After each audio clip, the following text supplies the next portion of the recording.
तो दोस्तों आज हम जिस न्यूज़ को लेके बात कर रहे हैं वो एक लड़की की कहानी। ये सिर्फ एक लड़की की ही कहानी नहीं है कि बल्कि यह एक सवाल है हमारे पूरे सिस्टम पे कि 19 साल की लड़की मनीषा आखिर उसकी मौत हुई तो हुई कैसे, किसने उसकी जान ली। तो नमस्कार, मेरा नाम है रिया राजपूत और आप देख रहे हैं अपना चैनल रिया राजपूत चैनल, जो कि मेरे चैनल का भी नाम है रिया राजपूत। तो ये कहानी एक्चुअली अभी के टाइम पे आपने भी कहीं ना कहीं जरूर ही देखा होगा, कहीं ना कहीं जरूर ही पढ़ा होगा किसी ना किसी न्यूज़ पे। तो एक लड़की थी, हरियाणा का एक गांव है, भवानी नाम है उस गांव का। वहाँ की एक लड़की थी मनीषा। वो लोग बहुत ही लो मिडिल क्लास फैमिली से बिलोंग करते थे। उनके पिता, वो टोटल 3 भाई बहन थे। एक मनीषा थी, उसके बाद एक और उसकी सिस्टर थी और एक छोटा सा भाई था उसका। तो फैमिली को सपोर्ट करने के लिए मनीषा प्ले स्कूल में पढ़ाती भी थी बच्चों को। और उसका एक ड्रीम था, सपना, जैसे सबका अपना एक गोल होता है, एम होता है, उसका भी एक एम था, गोल था कि उसे भी नर्सिंग करना है। तो 11 अगस्त को करीब उसने अपने पापा को कॉल किया कि पापा आज मैं स्कूल से निकलने के बाद कॉलेज भी जाऊंगी। वहीं के आसपास के इलाके में एक कॉलेज था, मेडिकल कॉलेज, और वहाँ पे जाके एडमिशन के लिए पूछूंगी या फिर पता करूंगी, एडमिशन लेने के लिए जाऊंगी। तो उसके बाद करीब शाम 6 बजे, 11 अगस्त के ही शाम 6 बजे मनीषा का कॉल आया उसके पिताजी को। और 10 सेकंड के लिए करीब उनकी बात हुई, बात ही नहीं हुआ एक्चुअली। जब मनीषा ने कॉल किया तो उसके फादर ने जब उसका कॉल रिसीव किया तो वो उधर से कुछ आवाज ही नहीं आ रहा था। तो मनीषा के फादर ने फिर से इधर से कॉल बैक किया तो मनीषा ने कॉल कॉल रिसीव नहीं किया। तो उसके पापा को डर लग गया कि क्योंकि मनीषा का जो शेड्यूल था, हमारा हर एक इंसान का अपना एक शेड्यूल होता है डेली लाइफ में। वो सुबह स्कूल जाती थी, जो भी है घर का काम वाम करके उसके बाद आ जाती थी। और जिस दिन उसे कॉलेज जाना था उसने अपने घर पे भी इन्फॉर्म करके रखा था कि मुझे आज कॉलेज जाना है। और उस दिन मनीषा को बहुत देर हो गई थी आने में, लेकिन वह अभी तक घर नहीं आई थी। तो उनके पेरेंट्स चिंता हो रहे लेकर उसको, बहुत ही ज़्यादा चिंतित हो रहे थे। उनके पेरेंट्स वहाँ कॉलेज भी गए जिस कॉलेज के बारे में मनीषा ने उसे बताया था। तो वहाँ पे उसके फादर ने देखा कि रिसेप्शनिस्ट या जो भी आगे बैठे हुए थे मेडिकल के 3 कर्मचारी, जो कि फुल्ली ड्रंक थे, वो कॉलेज में बैठे हुए थे। जबकि ऐसा होना ही नहीं चाहिए, कोई भी मेडिकल कॉलेज हो या कुछ भी, आप ड्रंक होके कैसे बैठ सकते हो, अब वो भी एडमिशन लेने के लिए या कुछ भी। जब उसके फादर ने पूछा तो कॉलेज वाले ने डायरेक्ट बोल दिया कि यहाँ कोई लड़की नहीं आई है, कॉलेज तो इतने बजे तक बंद हो जाता है।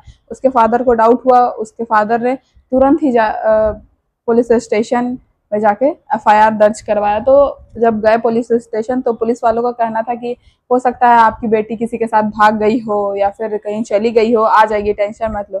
मेरा पहला सवाल यही है कि एक और केस हुआ था, बिहार के ही किसी गांव का केस था। उस लड़की का बस मुझे नाम नहीं याद है। उस लड़की के भी केस में पुलिस का सेम ही रिप्लाई था कि आपकी लड़की किसी के साथ भाग गई होगी, टेंशन मत लीजिए कि वो आ जाएगी। हर बार ऐसा नहीं होता है, कुछ गलत भी तो हो सकता है उसके साथ। पुलिस वाले एक्शन क्यों नहीं लेते हैं, इस चीज पे मेरा पहला सवाल यहाँ है पुलिस वालों से। और उसके बाद फिर 3 दिन बाद 13 अगस्त को एक गांव, अगल बगल के गांव के लोगों ने खेत में एक लड़की की बॉडी देखी। तो डायरेक्ट पुलिस से कॉल आया मनीषा के फादर को कि एक लड़की की बॉडी आई है, तो आप आइए और बात देखिए कि वो क्या है, आपकी बेटी है या क्या नहीं है। तो जिस गांव वाले ने उसकी बॉडी सबसे पहले देखी थी, वीडियो होगा सोशल मीडिया पे डाला हुआ है, उसने ऐसा बताया कि वीडियो, मतलब पूरे वीडियो में ऐसा दिख रहा है, उसने पूरा ऐसा एक्सप्लेन किया है कि बॉडी एसिड से जला हुआ लग रहा है। ऐसा लग रहा है कि उसके बॉडी को पूरा एसिड से जलाया गया। इनफैक्ट गर्दन और ये धर, सर और धर जो है पूरा अलग था, बस थोड़ा सा स्किन यहाँ पे बचा हुआ था। और उसके उसके बाद जब पता चला, जैसा कि वकील ने उनके बताया कि उसकी बॉडी से किडनी, बच्चादानी, फिर इंटेस्टाइन, आंत जो है सब गायब है। मनीषा की आंखें भी नहीं थी, स्किन भी पूरा एकदम नोचा हुआ था। ऐसा लगता है जैसे एसिड डालते तो पता चलता है ना आपको स्किन जलेगा तो कैसा, फिर मतलब ऊपर से ही देख के आप पता चल कर लोगे, वैसा ही उसका बॉडी लग रहा है। लेकिन यहाँ तक एक चीज खत्म नहीं हुआ, बात यहाँ से आगे बढ़ती है कि जब पोस्टमार्टम, मतलब वहाँ के जो भी है पुलिस वाले या सबको लगा होगा कि अब हंगामा होगा, तो उन्होंने डायरेक्ट बॉडी उठाया और बॉडी को पोस्टमार्टम के लिए भेज दिया गया। जब बॉडी को पोस्टमार्टम के लिए भेजा गया तो पोस्टमार्टम की जो रिपोर्ट आई थी वो सबको शॉक्ड कर गई, क्योंकि पोस्टमार्टम की रिपोर्ट में ये लिखा गया था कि मनीषा की मौत जो है किसी तरीके के पॉइजन, कीटनाशक को पीने से हो गई। बल्कि कोई भी, मतलब कि आउटर या फिर उसके साथ कोई भी एसिड या फिर कुछ भी, ऐसा कुछ भी नहीं दर्शाया गया था। रिपोर्ट में डायरेक्ट लिखा हुआ था कि कीटनाशक पीने से उसकी मौत हो गई थी, जो कि ऐसा पॉसिबल ही नहीं था। मतलब सबको ये चीज बहुत शॉकिंग लगा कि ऐसा मतलब क्यों बताया जा रहा है, क्योंकि देख के बॉडी को हर एक इंसान जो जो वहाँ का जो लोकल लोग था जो बॉडी को देखा था वो वही बता रहा था कि इसका बॉडी एसिड से जला हुआ है। तो पोस्टमार्टम में ऐसा रिपोर्ट कैसे आ गया? पूरा फैमिली वाला लोग कोई भी अंतिम संस्कार करने के लिए रेडी नहीं था। फिर से पोस्टमार्टम के लिए भेजा गया। फिर से जब पोस्टमार्टम के लिए भेजा गया था तो उसमें भी यही रिपोर्ट आया कि कीटनाशक से मर गई है। गांव वालों ने बहुत ज्यादा हल्ला धरना प्रदर्शन किया। लास्टली अभी वहाँ के जो सीएम है हरियाणा के, उन्होंने डिक्लेयर किया है कि इस पे सीबीआई जांच होगी। तब जाके उनके घर वाले अंतिम संस्कार के लिए इधर जाके रेडी किए, वरना अंतिम संस्कार उसका नहीं कर रहे थे। करो।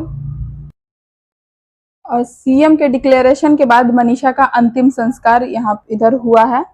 और एक चीज और, जब मनीषा जब कॉलेज जा रही थी, जैसा कि कॉलेज वालों का दावा था कि मनीषा यहाँ आई ही नहीं है, इनफैक्ट यहाँ की कोई भी लड़की नहीं आई, कॉलेज वाले ऐसा ही दावा कर रहे थे।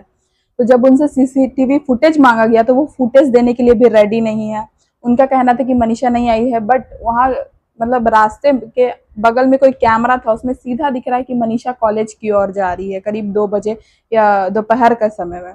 सबसे बड़ा सवाल यह है कि कॉलेज वाले फुटेज क्यों नहीं दे रहे हैं, सबसे फर्स्ट थिंग। इनफैक्ट क्या पता, और जैसा कि पता चला है कि मनीषा के बॉडी में बताया गया है कि मनीषा के बॉडी में जो भी किडनी लिवर ये सब चीज निकाला गया, सीधा ये एक तरीके से ऑर्गन सप्लाई का भी केस दिख रहा है, यानी कि तस्करी का। और वहाँ के लोकल से ये भी पता चला है कि शायद वो कॉलेज या फिर उसके अगल बगल का कॉलेज किसी वहाँ के मिनिस्टर का, कोई पॉलिटिशियन का वो कॉलेज है।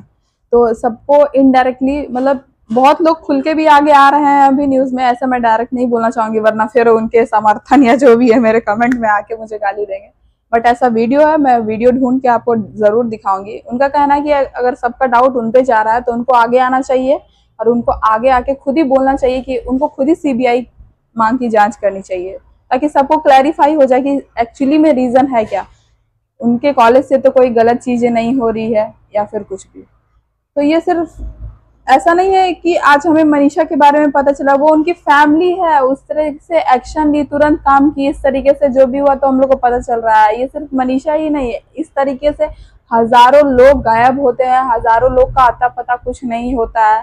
तो एक्चुअली में वो लोग जा कहाँ रहे हैं, सबसे बड़ा बात, गायब हो रहे हैं या कुछ भी। आजकल तो ऐसा नहीं है कि लोग मतलब पता नहीं कर सकते, फोन है, इंटरनेट है, सब चीज है, फिर भी बहुत सारी लड़कियां, बहुत सारे लड़के गायब हो जाते हैं, गुमशुदा हो जाते हैं। मतलब अब मुझे ये लगता है कि दुर्घटना में भी कोई कहीं मरेगा तो उसका बॉडी तो मिलेगा ना, जैसे मनीषा का बॉडी मिल गया, लेकिन बहुत सारे ऐसे लोग हैं, मैं देखती हूँ आए दिन सुनने में आता है कि गायब है, लापता है। उसके पेरेंट्स जो भी थे बहुत ही हिम्मत वाले थे, उन्होंने इतना हिम्मत किया आगे आए, तब ये सारी चीजें अभी खुल के सामने आई है। अगर उनके पेरेंट्स ऐसा हिम्मत नहीं दिखाते ना, शांत हो जाते, तो ये सारी चीजें अभी भी मुझे और आपको पता नहीं चलती।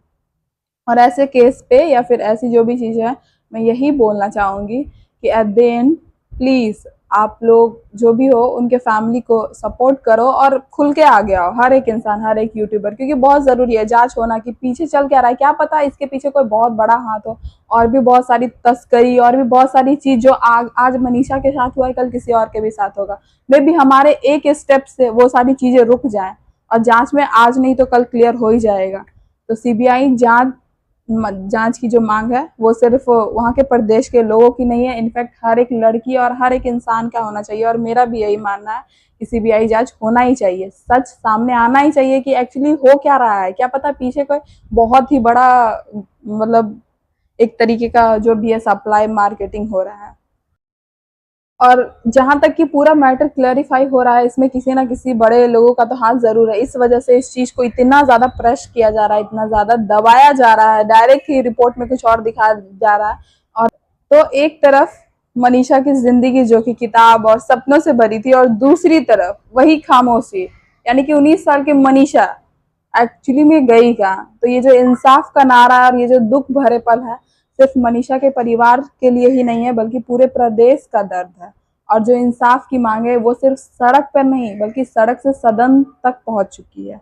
तो धन्यवाद। न्यूज़ आपको ये मेरा वीडियो पसंद आया होगा तो मेरे चैनल को सब्सक्राइब कीजिए, वीडियो को लाइक कीजिए और कमेंट कीजिए। कमेंट इस क्वेश्चन पे कीजिए कि आपका ओपिनियन क्या है इस मैटर पे, आपका क्या राय है। हर एक को अपना ओपिनियन रखने का हक है और रखना भी चाहिए। हम लोग को ऐसे मुद्दे पे चुप नहीं रहना चाहिए। तो तब तक के लिए मिलते हैं नेक्स्ट वीडियो में, और मैं इस टॉपिक पे अगर आगे भी कुछ न्यूज़ आता है तो मैं कंटिन्यू रहूँगी। तब तक के लिए थैंक यू।